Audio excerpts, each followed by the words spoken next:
주말 저녁 저희가 진짜 이 사건을 해야 되느냐 말아야 되냐 가급적이면 좀 가벼운 사건을 전해드리고 싶었는데 하지만 너무 화가 나는 사건이었어서 그냥 못 본 척 할 수가 없었습니다. 우리 가족 여러분들도 좀 많이 주목해 주십시오. 이 사건에 대해서. 일단 좀 간략하게 설명부터 하고 가죠. 네, 40대 남성이 3년 넘게 의붓딸 성폭행한 혐의로 구속 기소가 됐는데요. 여기에 더해서 전자장치 부착 명령까지 청구가 된 상태입니다. 그런데 이 피해를 입을 당시에 의붓딸이요, 만 6살이었습니다. 이 남성은 2018년부터 만 6살이던 이 의붓딸을 상습적으로 성폭행한 혐의를 받습니다. 이 범행이요, 3년 넘게 이어졌습니다. 예. 소장님, 말씀 좀 해주시죠, 뭐.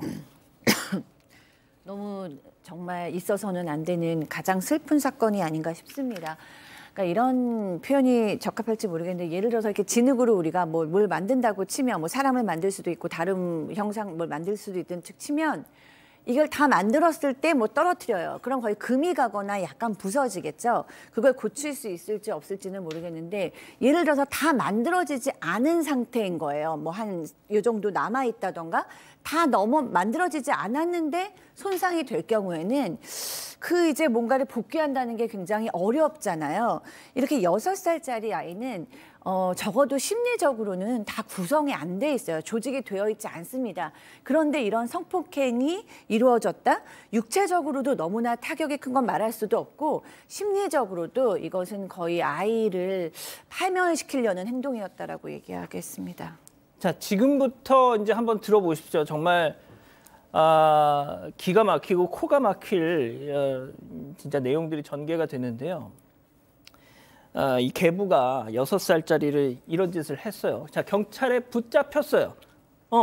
자, 그런데 이 인간 불구속으로 송치가 됐습니다.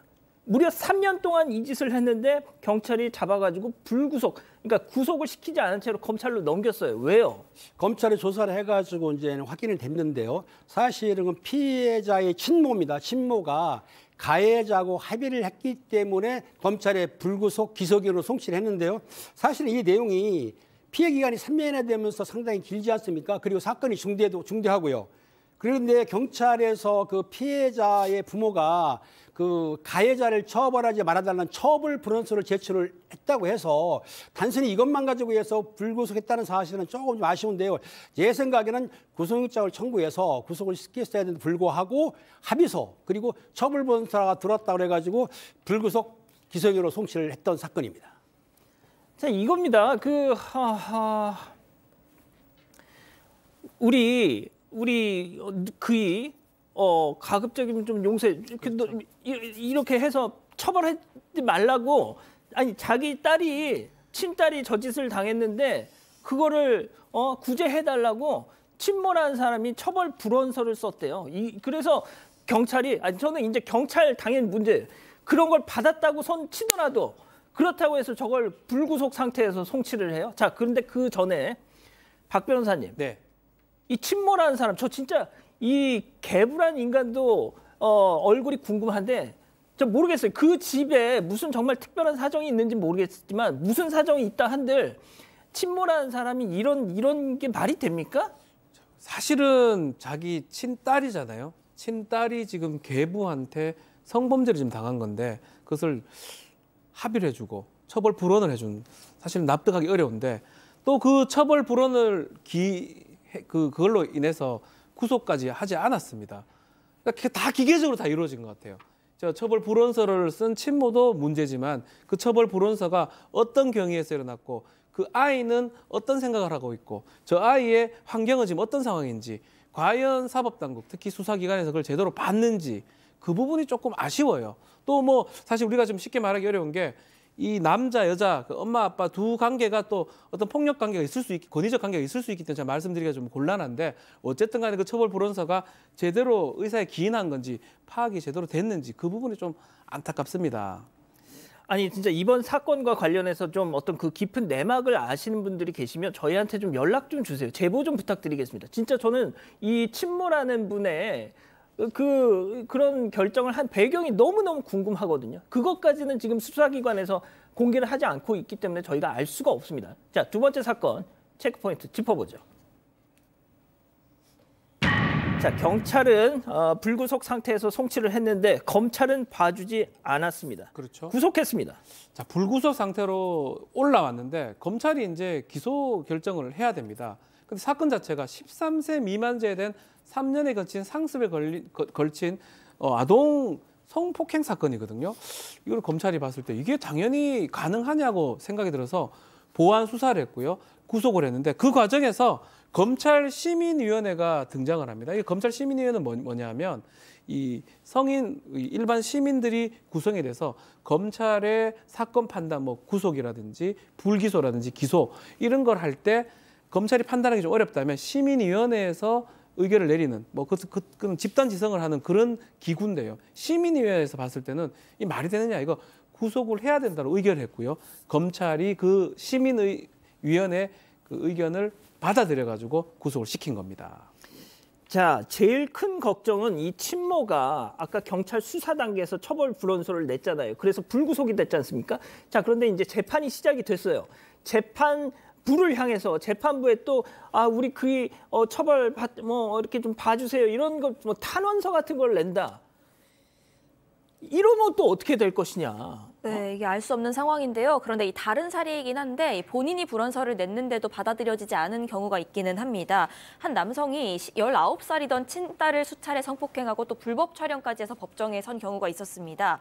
그런데 이 피해자인 친딸이요, 아버지에 대해서 처벌 불원서를 제출을 한 겁니다. 그래서 이게 양형 감경 요인으로 참작할 수 있는지 그 여부가 쟁점이 됐었는데 결과적으로는 받아들여지지 않았습니다. 왜냐하면 당시 대법원은요, 이 처벌 불원은 일단 피고인이 자신의 범행에 대해 진심으로 뉘우쳐야 하고 또 피해자가 이 불원서의 의미를 정확히 알면서도 처벌을 원치 않는 경우를 의미한다 이렇게 얘기를 했습니다. 하지만 이 피해자는 원심 법정에서 처벌 불원서 낸 게 가족들이 지속적으로 회유해서 낸 것이고 나는 이게 진심이 아니다, 처벌을 원한다 이런 의사를 분명히 했기 때문이다 이렇게 덧붙였습니다. 그래서 당시에는 징역 13년이 확정된 바가 있습니다. 예. 자, 제가 이 유사한 좀 사건을 좀 설명을 드릴게요.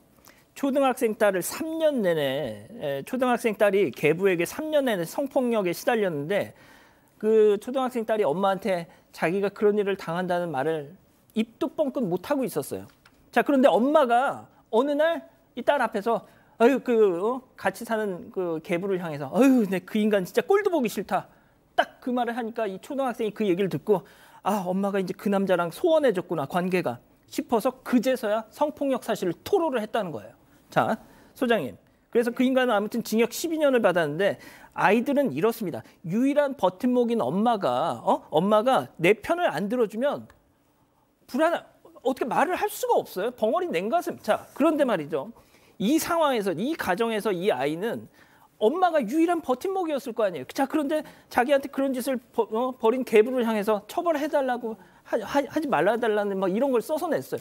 네. 아이는 원래 어떻게 했어요? 네, 그러니까 사실 근데 이런 경우가 상당히 많다는 거. 아이들은 내가 이걸 얘기하면 엄마가 불행해지고 나 외에 우리 가족 예를 들어 형제가 있으면 형제 다 불행해지니까 내가 희생되고 말겠구나, 말아야겠다라는 생각하는 아이들이 꽤 많습니다. 그래서 성인이 돼서 그것을 깨달은 후에 정말 평생 원한을 갖는 경우들도 저는 왕왕 봤어요. 이 엄마 같은 경우에는 사실 저는 친권을 박탈하고 이 아이를 위탁가정에 보내는 것이 차라리 나을 정도로 엄마라고 부를 수 없다라는 생각이 들 정도로 심각하죠. 왜냐하면 6살 아이는 내가 엄마를 위해서 이 말을 안 해야지라는 선택조차도 못할 만큼 어린아이거든요. 그래서 도저히 이렇게 안전이 위협받는, 생명이 위협받는 환경에 더 이상 두면 안 된다고 생각하고요. 저는 또 한 가지 얘기를 꼭 하고 싶은 게 6살 아이, 그것도 딸을 보면서 성욕을 품는 남자는 소아성애자로밖에 저는 볼 수가 없어요. 근데 소아성애자라는 것은 사실상 재범률이 너무나 높다라고 봐야 되거든요. 그래서 이런 범죄를 만약에 처벌을 피해가게 한다면 그건 우리 사회에서 너무나 위험한 범죄자를 계속 양산하는 것이라고 봅니다. 알겠습니다. 제가 아까 잠깐 그 사례를 설명하면서 좀 냉가슴 이런 좀 표현을 썼는데 그 부분은 좀 수정을 하고 가죠. 자, 두 번째 사건 일단 이 정도로 정리하고요. 아직 안 끝났습니다. 이거 눌러주세요.